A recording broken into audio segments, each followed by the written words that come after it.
Teoria burocrática. Modelo burocrático da organização.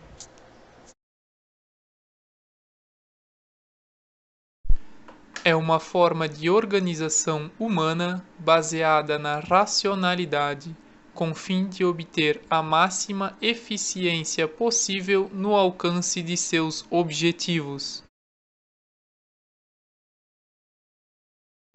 Iniciou-se na década de 1940, sendo inspirada por Max Weber e seus estudos de uma maneira racional e eficiente para organizar uma sociedade.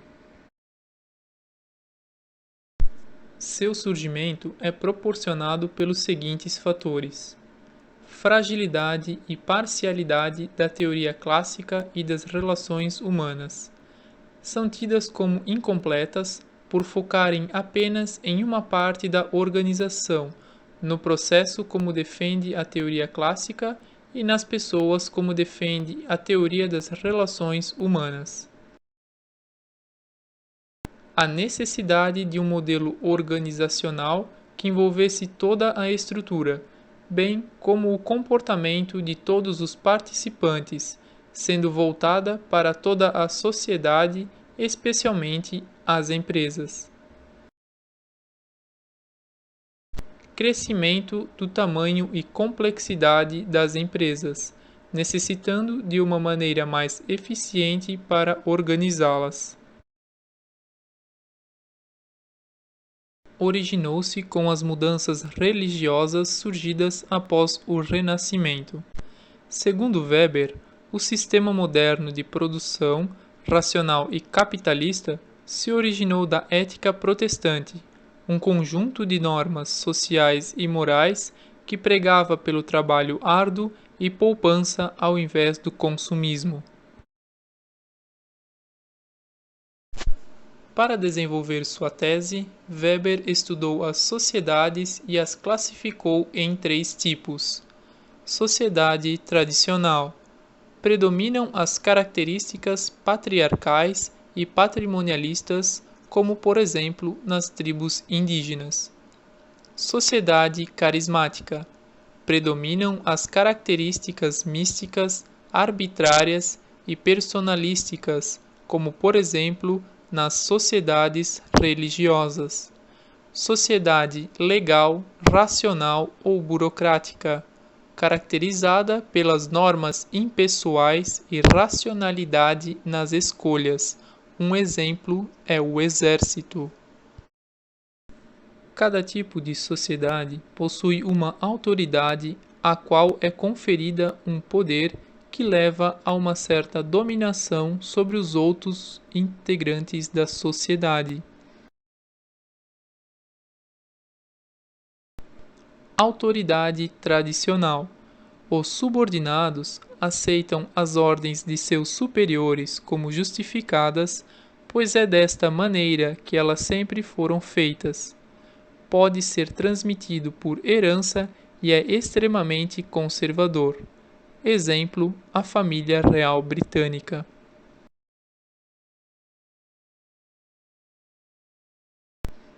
Autoridade carismática. Os subordinados aceitam as ordens de seus superiores como justificadas pela influência da personalidade e liderança do seu superior a qual se identificam. Provém das características pessoais de carisma e liderança. Exemplo, Gandhi. Autoridade legal, racional ou burocrática. Os subordinados aceitam as ordens de seus superiores como justificadas, pois concordam com as normas consideradas legítimas das quais se deriva o comando. A ideia base é que essas normas e leis podem ser promulgadas e regulamentadas através de processos legais. A obediência não é devida a alguma pessoa em si por suas qualidades pessoais ou tradição, mas por regras legais previamente estabelecidas que se caracterizam com o comando. Exemplo, juízes. Características da burocracia segundo Weber. Caráter legal das normas e regulamentos, baseada em uma legislação que prevê a maneira de seu funcionamento. Caráter formal das comunicações. Ações e procedimentos são documentados para garantir sua legitimidade e assegurar uma interpretação única. Caráter racional e divisão do trabalho. A divisão do trabalho e do poder é sistemática. Assim, cada participante sabe qual é a sua tarefa e a sua capacidade de comando. Impessoalidade nas relações. Cargos e tarefas são distribuídos impessoalmente. Seu poder deriva de seu cargo e o subordinado aceita as ordens de seu superior pelo poder do seu cargo e não pela autoridade pessoal. Hierarquia de autoridades. Baseia-se no princípio de hierarquia, onde cada cargo possui seu superior, onde todas as tarefas são supervisionadas e a autoridade deriva de uma posição na escala hierárquica. Rotinas e procedimentos padronizados. Cada cargo possui suas tarefas e a maneira de realizá-las pré-definidas de acordo com um padrão e o objetivo da empresa. Competência técnica e meritocrática. Admissão, transferência e promoção de funcionários são feitas de acordo com o mérito, competência e capacidade das pessoas para o cargo em questão. Especialização da administração. O administrador é uma pessoa especializada e capacitada para administrar a empresa, não sendo necessariamente o seu dono, sócio ou acionista. Profissionalização dos participantes. Cada função requer um nível de especialização. Quanto mais baixo for o nível na hierarquia, mais especializado o funcionário será. Por outro lado, quanto mais alto for o seu cargo na hierarquia, maior será sua remuneração salarial. Cada funcionário tem o seu cargo e tarefas estabelecidas, onde deve cumpri-las em seu tempo de trabalho. Completa previsibilidade do funcionamento. Todos os funcionários deveriam se comportar conforme as normas estabelecidas, buscando a máxima eficiência, sendo assim possível prever o seu comportamento.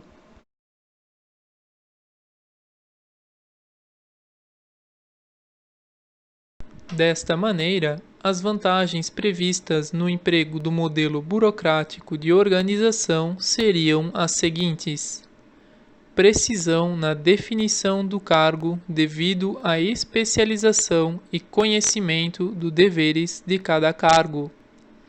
Rapidez nas decisões, pois elas já estão previstas e devem ser tomadas nas mesmas circunstâncias. Única interpretação das normas e regras, pois estão estabelecidas em documentos fornecidos a quem é de seu interesse. Padronização de procedimentos e rotinas, pois as mesmas já estão descritas e documentadas. Continuidade da organização após afastamento de pessoal, pois as tarefas são do cargo e os seus ocupantes escolhidos por seus méritos. Redução de intrigas entre pessoal, pois cada um conhece seus deveres e o limite de seu poder. Decisões previsíveis e eliminação da discriminação pessoal. Benefícios aos funcionários, pois são especializados e organizados conforme sua necessidade, podendo ganhar oportunidades pelo seu destaque profissional. Após estudadas e notadas as vantagens da burocracia, foram vistas as desvantagens que a mesma trazia consigo e a estas foram dadas o nome de disfunções da burocracia. Internalização das normas e apego aos regulamentos. Quando as normas passam a ser prioridade, o funcionário perde a sua flexibilidade de pensamento. Excesso de formalismo e papelório. A prática de documentar cada ação e comunicação gera um processo muito formal que aumenta o uso de papéis. Resistência a mudanças. Como as ações são padronizadas, o funcionário se acomoda com sua situação e, no surgimento de novas oportunidades, pode se sentir em perigo e inseguro em segui-las. Despersonalização do relacionamento. Ao levar em conta os cargos e não as pessoas que os ocupam, o relacionamento pessoal entre os funcionários acaba sendo afetado. Categorização das decisões. As decisões são tomadas sempre pelos ocupantes dos cargos mais altos na hierarquia, independente do seu conhecimento sobre o assunto em questão. Superconformidade. Seguindo as tarefas que cabem ao funcionário, ele acaba se acomodando com o que faz e perde a liberdade e espontaneidade. Exibição de sinais de autoridade. Enfatizando o escalão hierárquico, fica claro a todos quem ocupa os altos escalões e detém de maior poder. Dificuldade com clientes. Seguindo os procedimentos padronizados, todo cliente possui atendimento igual, o que gera revolta desta parte por não ter seus problemas pessoais levados em conta no atendimento. Outros pesquisadores, como Philip Selznick e Alvin Ward Goldner, estudaram o modelo proposto por Weber a fim de melhorá-lo.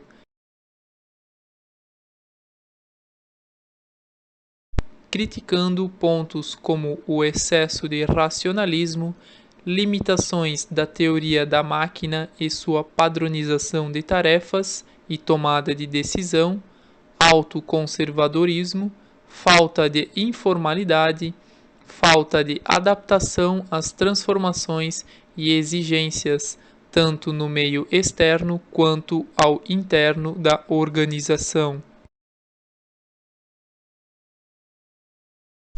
Escutaremos agora uma narração feita por Adriano Sim Bodemiller, jornalista com especialização em gestão empresarial e marketing, falando sobre a burocracia na gestão empresarial, nos apontando assim um exemplo cotidiano do emprego da burocracia na organização empresarial e o seu envolvimento com o setor contábil. A Lei 866 de 2000, que trata da responsabilidade fiscal dos administradores públicos, cada vez está mais fazendo instituições públicas se adequarem à burocracia de documentos e relatórios. A partir de 2015, cada órgão público deverá enviar relatórios dos bens patrimoniais para comprovar se o controle está sendo realmente efetivado, e o órgão responsável da fiscalização é o Tribunal de Contas e vai fazer a análise devida. O controle patrimonial sempre existiu através da famosa etiqueta. Cada cadeira, mesa, armário recebe uma etiqueta. Esta é a fase final de todo o processo burocrático do controle patrimonial. Mais uma arma da administração pública e privada, que poderá controlar melhor aquilo que é da empresa. A pública, no sentido de cuidar daquilo que é da população que paga com o seu dinheiro público. O controle patrimonial em empresas privadas vai gerar mais gestão e, por sua vez, mais economia, no cuidado e na corresponsabilidade de todos. A contabilidade lança os valores dos bens em suas contas imobilizadas, ou seja, vão mensurando valores. O controle patrimonial somente irá explicar o serviço sintético da contabilidade, transformando em uma análise. Portanto, em poucas palavras, a contabilidade é burocrática e o controle patrimonial uma burocracia explicada. A contabilidade é sintética, o patrimônio analítico. Após lançados os valores nos sistemas patrimoniais, vem a segunda parte. A primeira foi contábil, a segunda é logística. Cada setor responsável receberá um termo com o número patrimonial de cada bem. Em poucas palavras, resumimos nossa teoria burocrática do controle patrimonial. Do papel, números, análises, cuidado e economia.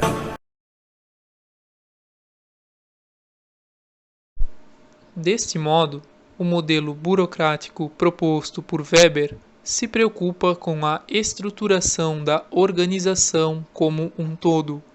Caracteriza-se como um modelo rígido e estático, levando em conta a racionalidade para a organização, sempre com o objetivo de obter a máxima eficiência em cada processo até atingir o seu objetivo final, padronizando e documentando ações importantes para sempre serem legítimas e servir como referência posteriormente.